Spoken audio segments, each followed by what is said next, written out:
Hello, NBA fans. This is Wilson.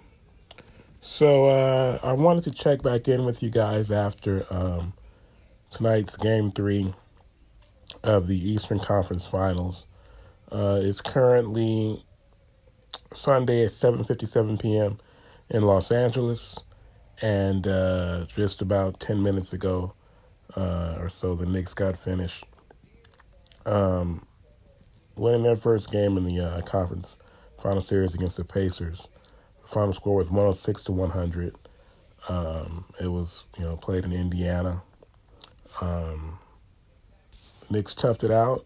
They made a lineup change that I'll get to a little later. The effects that it had. But they put Josh Hart on the bench and started Mitchell Robinson. So that was a major change. They gave the Knicks a really big starting lineup outside of Brunson. And hey, they just toughed it out. But I think that Brunson and Cat were in foul trouble. All throughout this series, right? It seemed like all throughout the playoffs, people have been in foul trouble. And Cat had 5 fouls, but he had 20 points in the fourth quarter. Jalen Brunson also had 5 fouls. He had 23 points in 31 minutes.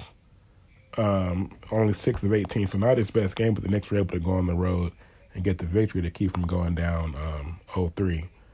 And I'll get to that also, and I feel like that was important in this game. But I want to start with this theory, and I feel like, I was planning on using this theory or getting on here and talking about this. And even though the Knicks, it would have worked maybe a little bit, probably worked better if they had lost tonight. But I feel like the fact that they won and they won on the road, it actually still allows the theory to hold up, right? And the theory is that the Knicks, right? The Knicks have the same problem that the Cowboys have, right?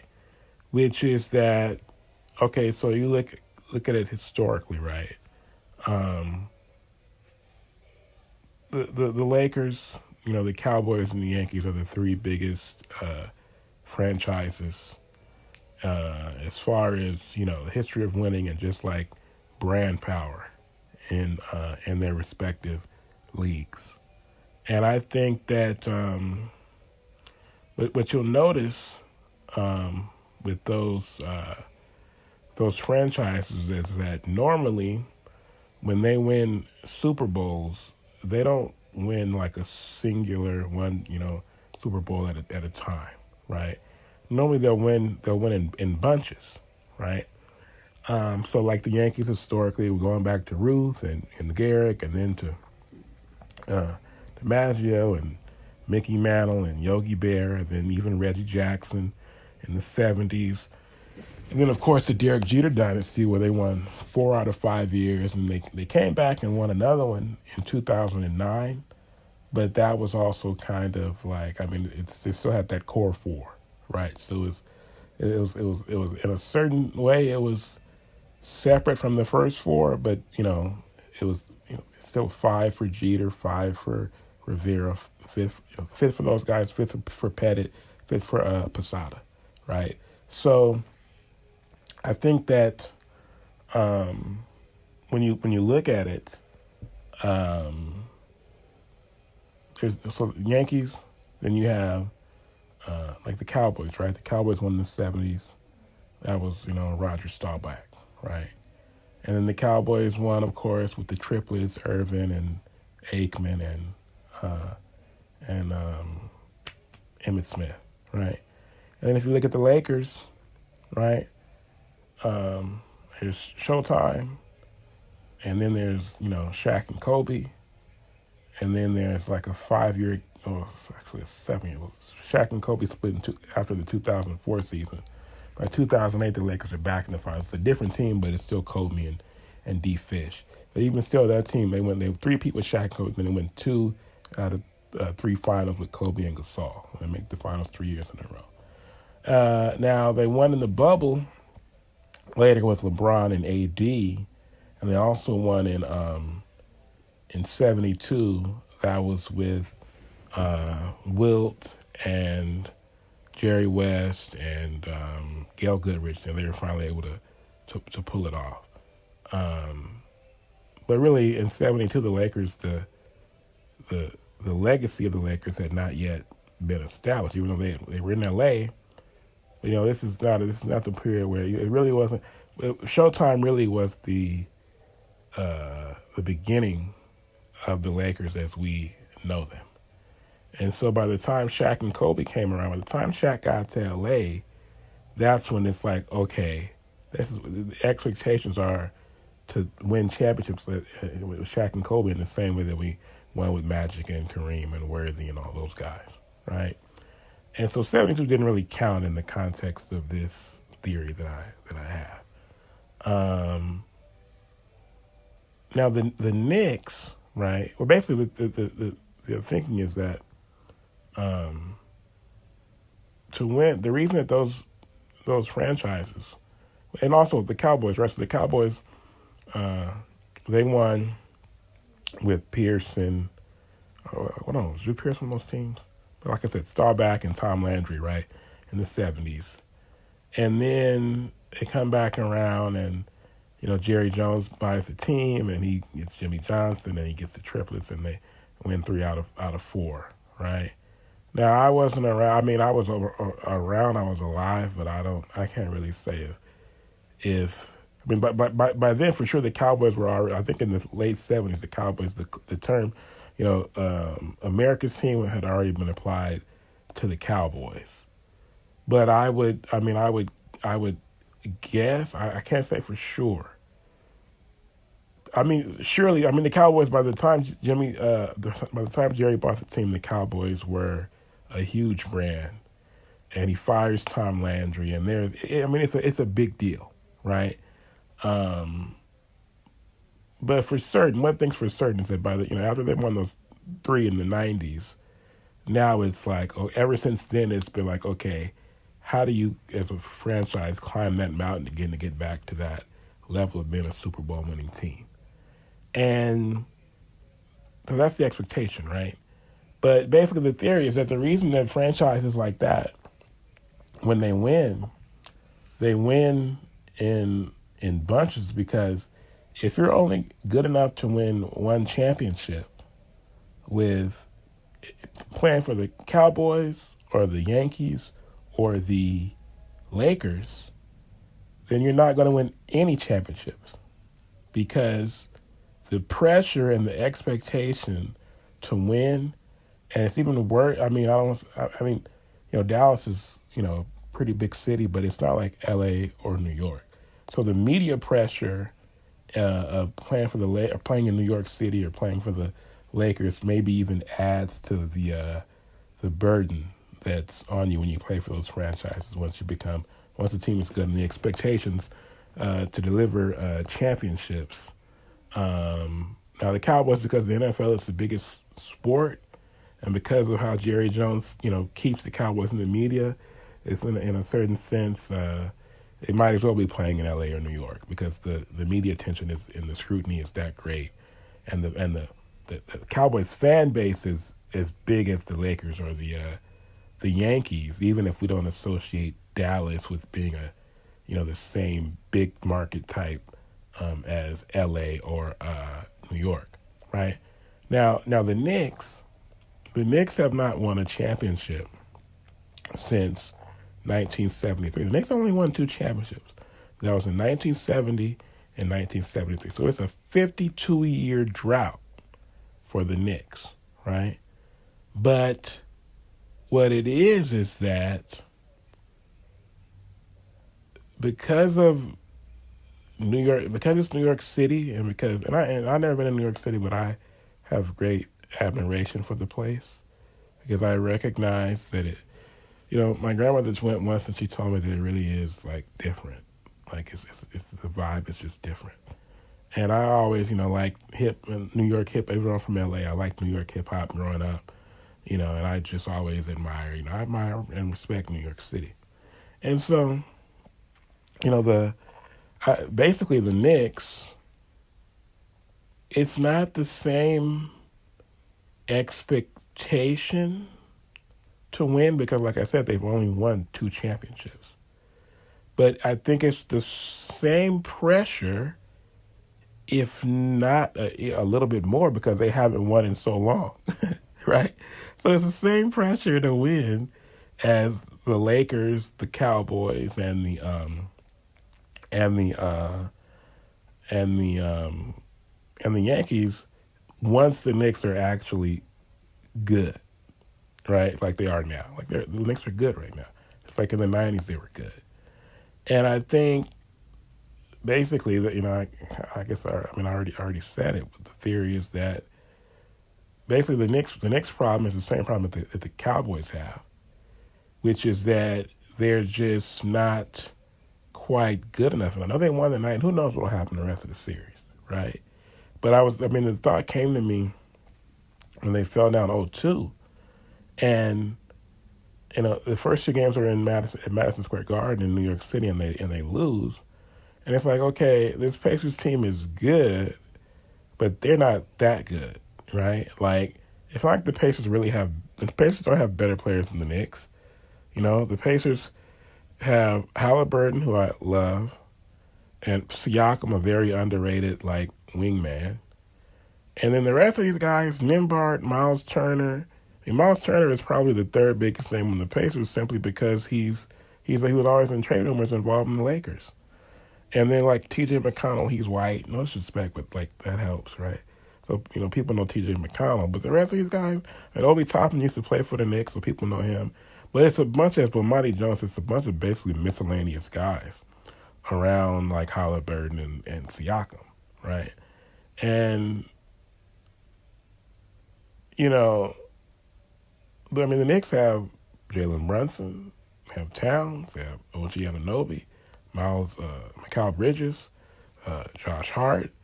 The Knicks starting five really is better than the Pacers starting five.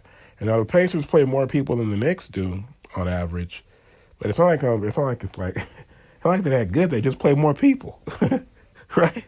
Like if the Knicks played Precious and Campaign didn't play tonight, but the Knicks probably have 10 guys who can match the Pacers' 10 guys, but the Knicks just don't play as many people, right? And so, there's really no reason for the Knicks to be down 0-2 to the Pacers after those first 2 games, except that the pressure, if you watch the games, you notice that the Pacers just play more loose. The Pacers are basically playing with a regular, in those first 2 games at least, the Pacers were playing with regular playoff pressure, which every team has. Whereas the Knicks are playing with the pressure of New York City and trying to get to the finals for the first time since '94.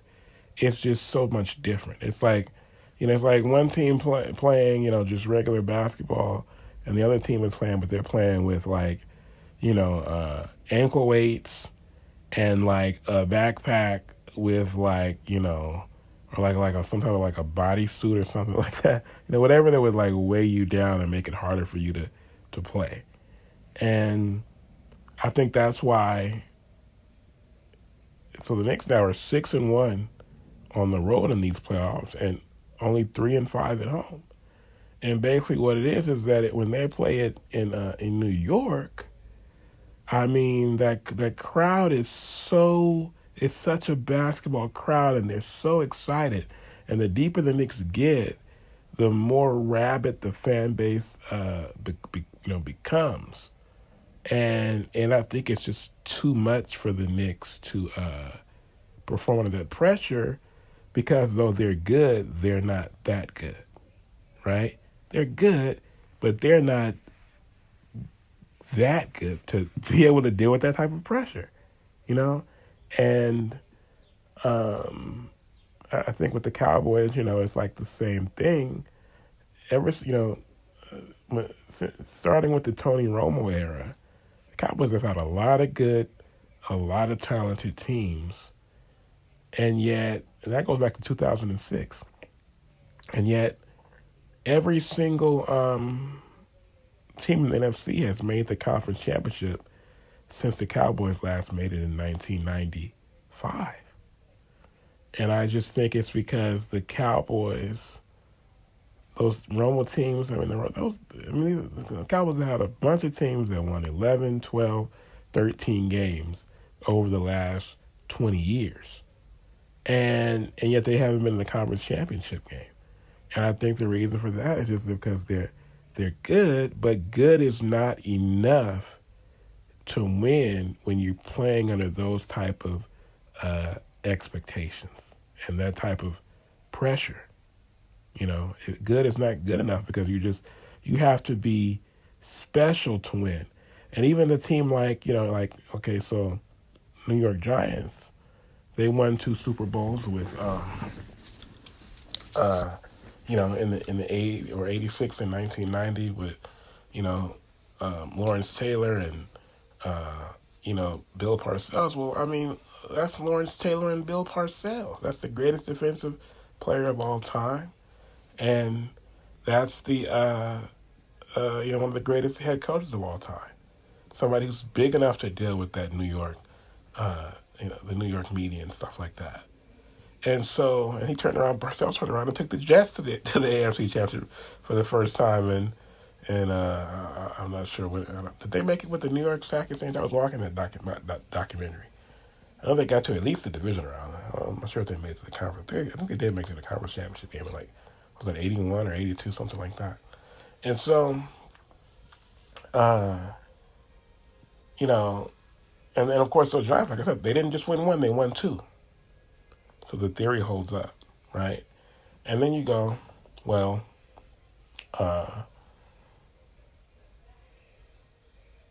yeah, they won 2, and then okay, yeah, right. And then you have the Giants with Eli, right?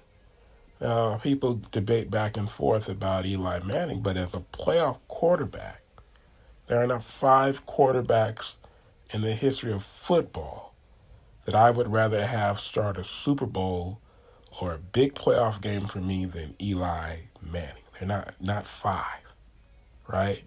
And so those Giants team that won in 2007 and 2011, those were I think they went 10-6 in 2007, and they went 9-7 in 2011, and they beat the undefeated 18. The Patriots were 18-0 going to that game in 2007, and they beat the Patriots again in 2011. And the Patriots were the greatest team of all time that era that they had. 2007 Patriots team was the greatest team of all time.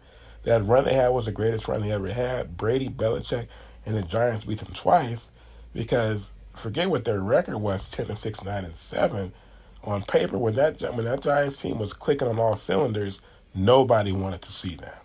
That was a fantastic Giants team when they were clicking on all cylinders, But those were special teams that the Giants had, And I just think that the Knicks, who have never had, as I said before, the Knicks have never had a God tier player, right?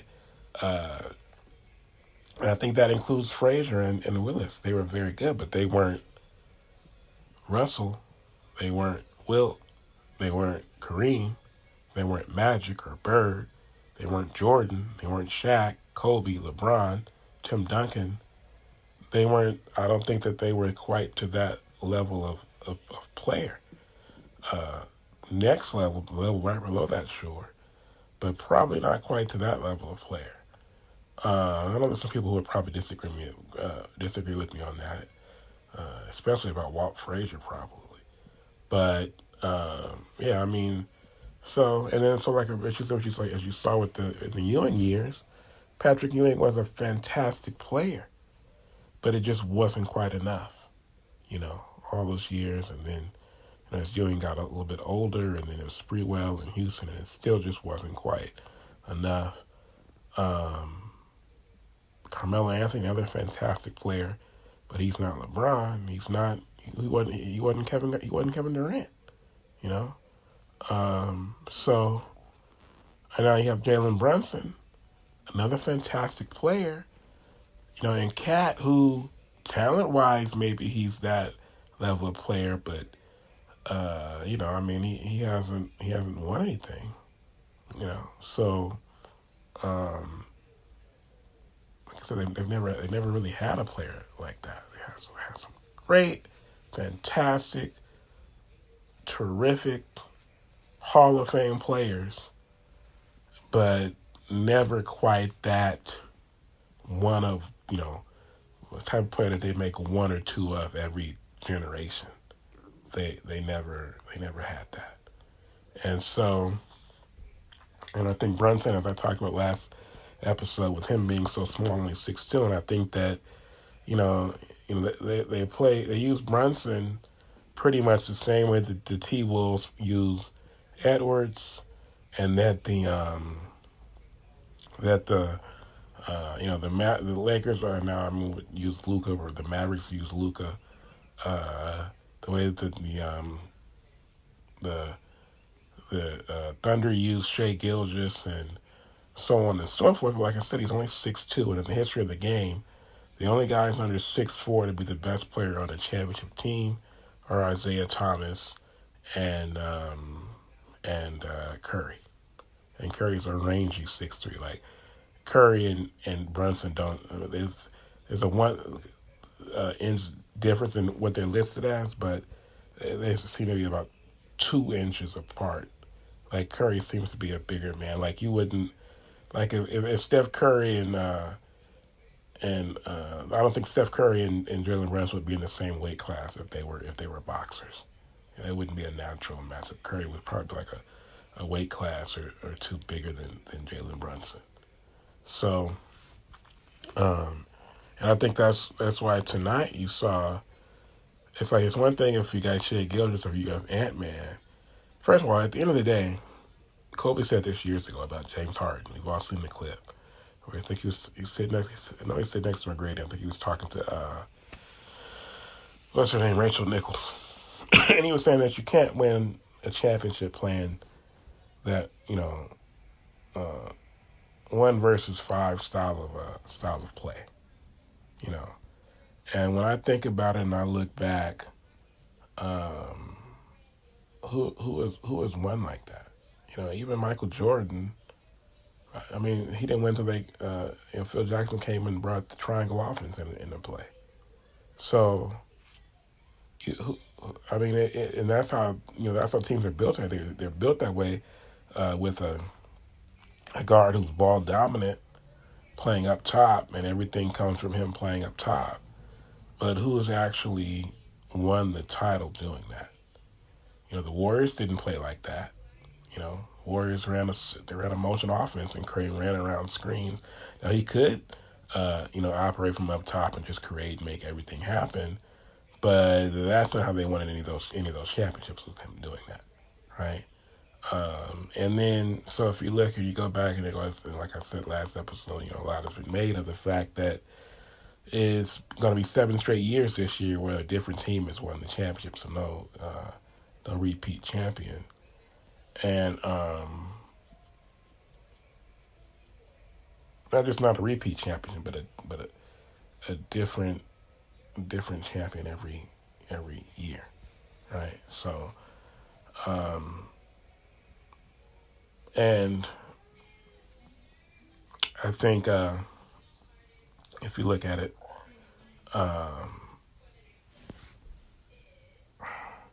going back to 2019, so the Raptors with Kawhi. 2020, that's the Lakers with Bron and AD. 2021, that's Giannis. 2022, that's the Warriors. 2023, that's Denver. And 2024, that's Boston. And so this year now the final 4 are the Knicks, the Pacers, the Timberwolves, and the Thunder. And, you know, maybe the Thunder will be the first team to win a championship with a team that's built like that, a team that's built around a ball dominant guard who plays, from the top and initiates everything, scoring and creating plays for other people. But that still remains to be seen. The Timberwolves, they did drop game. Sorry, the Thunder did drop game 3 yesterday. So we'll have to see what happens with that. But again, I mean, Shea Gillis is 6'6". Brunson is 6'2", and probably not really 6'2", probably 6 foot. And as I said earlier, he played only 31 minutes tonight. 23 points and 5 fouls, 6 of 18 shooting, and yet the Knicks won the game on the road. So, you gotta move that ball around, man, and you gotta the Knicks are not gonna win a championship with a 6'2" guy playing like that. It's just not gonna happen. I'm sorry. Cat had 20 out of 24 out of his 24 points in the fourth quarter, and that was the difference. So you need less Brunson, more Cat, and more of everybody else for the Knicks as they have tonight. If they're gonna come back and win this series, right? And then also I mentioned Josh Hart. Josh Hart came off the bench tonight. He still played 34 minutes. He had 8 points, 10 rebounds, 4 assists. Had some big rebounds there at the end of the game to close it out. And I think Josh Hart, who I love his game, but this season Josh Hart averaged 14 points, 10 rebounds, and 6 assists per game, right? Now, I like Josh Hart a lot. The Lakers drafted him. I like his game. I like the way he plays, right? But a part of me feels like if Josh Hart has to average 14 and 10 and 6, 14, 10 and 6 for you, you maybe need like better depth or something like that. And it reminds me of when Shane said right after the Luka trade, he was talking about Austin Reeves, and he was saying that Austin, somebody mentioned him, we should bring Austin Reeves off the bench, and Shane said, well, that would be his natural, spot on most other teams. He'd be a 6th, 7th, 8th man. And that was harsh. Obviously, Austin Reeves was going to start on most teams in the league. I think even Shane would say that now. I would hope so. You never know with Shane, though. But, for Josh Hart, last year he started half the games. This year he started all the games. Last year he played 81 games, started 42 of them. And this year he started all 72 games. 2 years ago with the Knicks, he played 25 games after the first came over mid-season a trade. Played 25 games, started 1. So he went from being a bench player at first in New York to being a starter. Now he has started his last before tonight. He started 20. So he started all 13 of their playoff games last year. But I just think that Josh Hart is, if he's your, he's their 5th best guy. But if he's your 6th or 7th guy, that's even better. And he's still their 5th best guy coming off the bench because Mitchell Robinson started. But I'm just saying, maybe that's what the Knicks need to look at is having enough depth that that they don't need Josh Hart to play like to average 14, 10, and 6. Last year he averaged 9 points, 8 rebounds, 4 assists. That's more like it, So, yeah, shout out to the Knicks, though. They did what they had to do, man. They went out there and they fought. And I think they're gonna be I don't know. The thing about it is that, like I said, the Pacers are not some juggernaut. I mean, they really had, the Pacers were 10-2 in the playoffs coming into the night's game. They beat the Bucks in 5, they beat the Bucks in 5, they beat the Cavaliers in 5, and then they beat they were up 2-0 on the Knicks after winning the first 2 in MSG. So, I think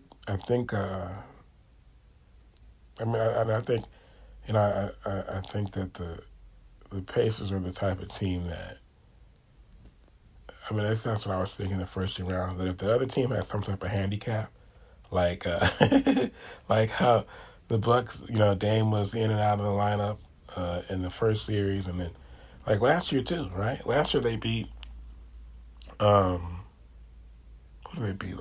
Last year they beat the Bucks, and I forget who they beat the Knicks. The Knicks were doing Randall in the second round, and then this year they get the Bucks with Dame, in and out, and they get what's his name? That's one. They get last round they get the Cavs without with Garland and guys missing time, major guys.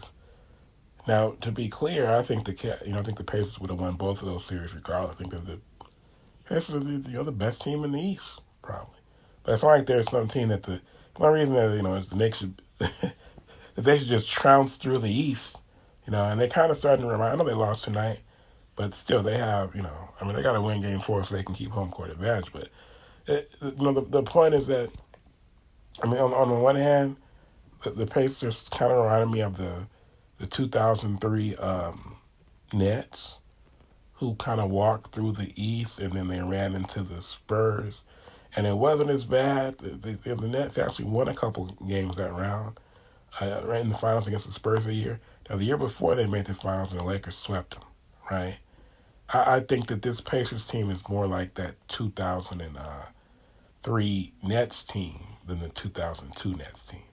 So if they run into OKC or even if it's Minnesota, I mean Minnesota for sure they might be able to beat Minnesota. But if they run into OKC, I think they could win a game or two maybe against OKC, in the finals. But at the same time, it's not like there's it's not like they're a team that they should, Knicks should. This should really be a 7-game series, right? You had a miracle game 1 win for the Pacers, and then one game 2. But all the games have been close, you know. And really, it should be a 7-game series. And then, like I said, the Knicks play better on the road because there's not as much pressure on them. And then, the Pacers. I think the Pacers also. The Pacers really haven't been losing the playoffs, but the home team really has more pressure because they're expected to win. And then with the Pacers going up 2-0, they have some cushion, but it's also the team that's ahead really, in a certain sense, it's like more pressure is on them, right? The further you fall behind, the less people expect you to win, so you kind of can play more freely. But but that's the point I was going to make. The Pacers is that they're a team that when the other team is handicapped in some way, they feel invincible. But the Knicks are not handicapped, and they're up 2-1 on the Knicks, so I got to give them their due. But we'll just have to see what happens, man. None of these teams, as I said, OKC is the best team, and that's why I wanted them to get bumped so the Knicks would have a better chance. If the Knicks would get past the Pacers, the Knicks would have a better chance against Denver or Minnesota. But we've already seen them. Even the Thunder, they went 7 with Denver, a Denver team that's really kind of shorthanded. The Thunder is still growing and learning how to be, the top dog. But like I said, none of these teams are like just some. It's not any team of the '87 Lakers or the '96 Bulls or the '01 Lakers or the '17 Warriors. None of these teams are like that. So it's completely. I mean, it should be expected that they'll see it. We've already seen a 7-game series between the Nuggets and the Clippers, 7-game series between the Thunder and the Nuggets, So, these teams are just going to be going back and forth, because there is no team that's really completely dominant, even the Thunder. And so, with that being said, I'm not going to hold you guys any longer. I'm just going to say, as I said last time, because there is no new Lakers news besides what LeBron said at the end of his podcast about, the old heads, which I just posted 2 clips about that, basically back to back, and they did well. So I'm going to say, what I said at the end of the last episode, which is instead of good night and go Lakers, I'm going to say good night and go Knicks. Take care.